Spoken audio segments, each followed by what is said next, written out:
Have you ever had one of those moments when the whole world seems to freeze and all you can hear is the pulse of your own anger thundering in your ears? That's exactly how it felt that morning, when I stepped out onto my driveway and saw shards of glass glittering like cruel little diamonds across the pavement. My car window was gone, shattered, a jagged hole where it used to be, and standing there, smug, unbothered, and proud, was Karen's teenage son, baseball bat in hand, grinning like he'd just hit a walk-off home run in the bottom of the ninth. Before I could even register the damage, he yelled across the driveway, "HOA, rules don't protect outsiders." Outsiders. That word hit harder than the sound of that bat breaking my window. That's what they called me in this neighborhood, an outsider. All because I rented my home instead of owning it. To Karen and her self-proclaimed HOA elite, renters like me were a stain on their picture-perfect paradise. But this wasn't some petty HOA citation about mailbox height or lawn color. This was vandalism. I froze for a heartbeat. My chest was tight, blood roaring in my ears. Every instinct screamed at me to snatch that bat from his smug little hand. But I knew better. One wrong move, and Karen would come charging out, accusing me of harassing her innocent child. And right on cue, her front door flew open. There she was, Karen, robe loosely tied, hair wild like she'd just rolled out of bed or been up all night plotting new HOA bylaws. She didn't even look at the damage, didn't flinch at the shattered window, didn't even blink at the bat in her son's grip. Instead, she jabbed a finger at me and shouted, "Don't you dare threaten my child! You're lucky we even allow renters in this community." The sheer audacity. I felt my jaw lock so tight I thought I'd break a molar. I pointed toward my destroyed car, my voice shaking from rage. "Your son just vandalized my property! This isn't about HOA rules, this is criminal damage!" Karen's lips twisted into that signature smirk, the one that said she thought she was untouchable. "Call whoever you want," she sneered. "The HOA doesn't recognize you. You're not one of us." And just like that, she turned her back and ushered her son inside, like nothing had happened. My blood boiled, but beneath the fury, something colder took shape. Fine, I thought. You want to play this game with HOA rules? I've got something stronger than your little bylaws. I've got the law. I pulled out my phone and started taking photos. The glass, the bat, the smirk on her son's face faded as he realized I wasn't backing down. And right then, the payback plan started forming. I'll admit, part of me wanted to march up to that door and demand an apology, payment even. But I knew exactly how that would go. Karen would twist the story, claim I'd threatened her poor son, and suddenly, I'd be the aggressor. The unstable renter. No, I wasn't giving her that weapon. I was going to handle this officially. I called the police. The dispatcher's calm voice steadied me as I explained what had happened, from the shattered window to the kid proudly holding the bat. She told me an officer was on the way, and for the first time that morning, I breathed. Karen could play her HOA politics all she wanted, but this wasn't her playground anymore. When the patrol car rolled into the cul-de-sac, red and blue lights, slicing across the morning haze, the entire neighborhood came alive. Curtains shifted. Neighbors peeked through blinds, pretending to water plants or check mailboxes as the drama unfolded. And of course, here came Karen, storming out like the self-appointed queen of the subdivision, arms folded, chin up, lips pursed, ready to spin her story. "Officer!" she barked before I could even speak. "This man has been harassing my son, making false accusations because he doesn't belong here. He's just a renter." The officer turned to me, one eyebrow raised.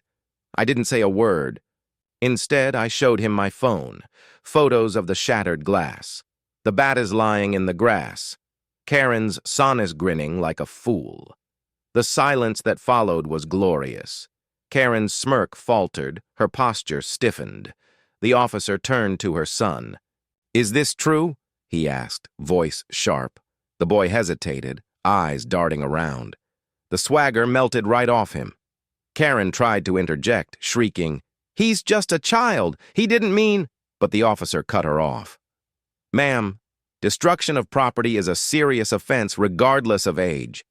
Please step aside." For the first time since moving here, I felt the balance shift.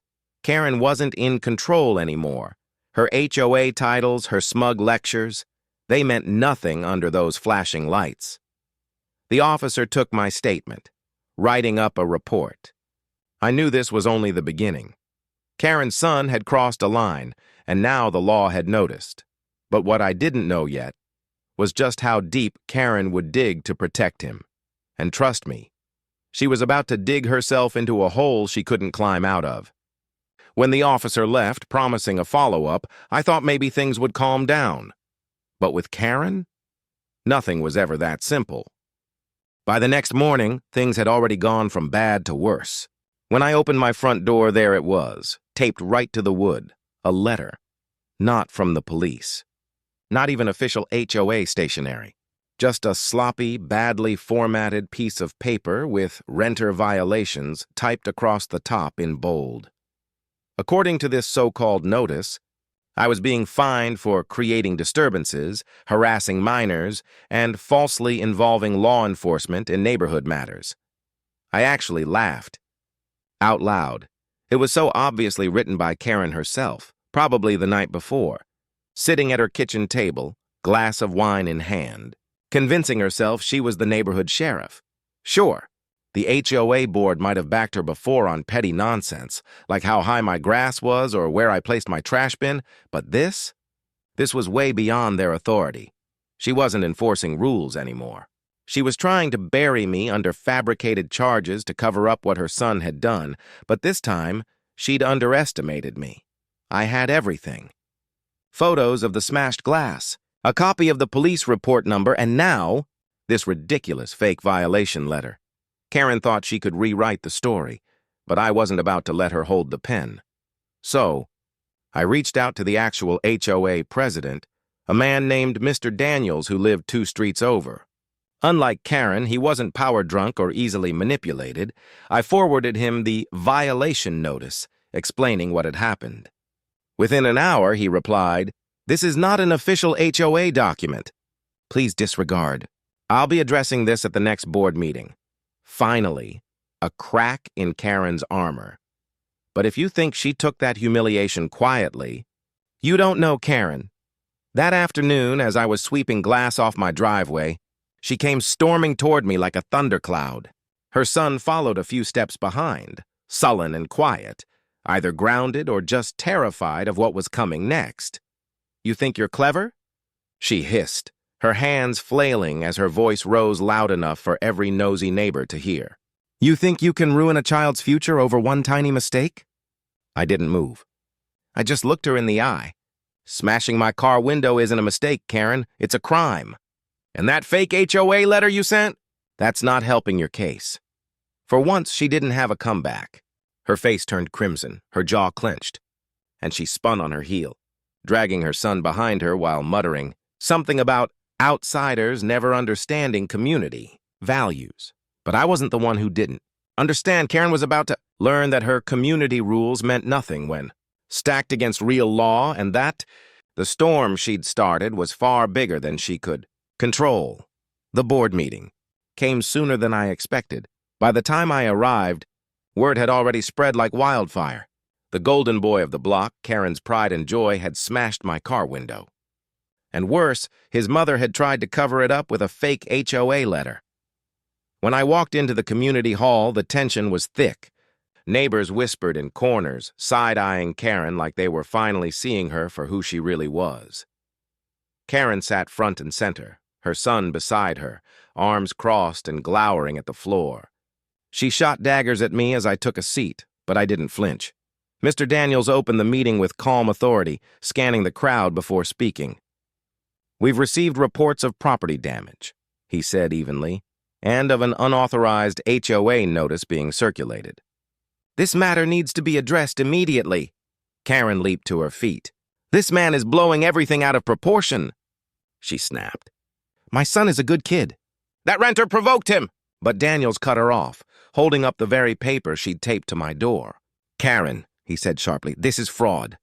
You do not speak for the HOA, and fabricating fines is a serious offense. The room went silent. Neighbors who'd once stayed quiet were whispering again, this time in disbelief. Some shook their heads. A few stared at Karen like they'd just realized who'd been running the gossip mill all along. Her son squirmed in his chair, the weight of what he'd done finally sinking in. I stood up once, speaking calmly but clearly. This isn't about me being a renter, I said. This is about accountability.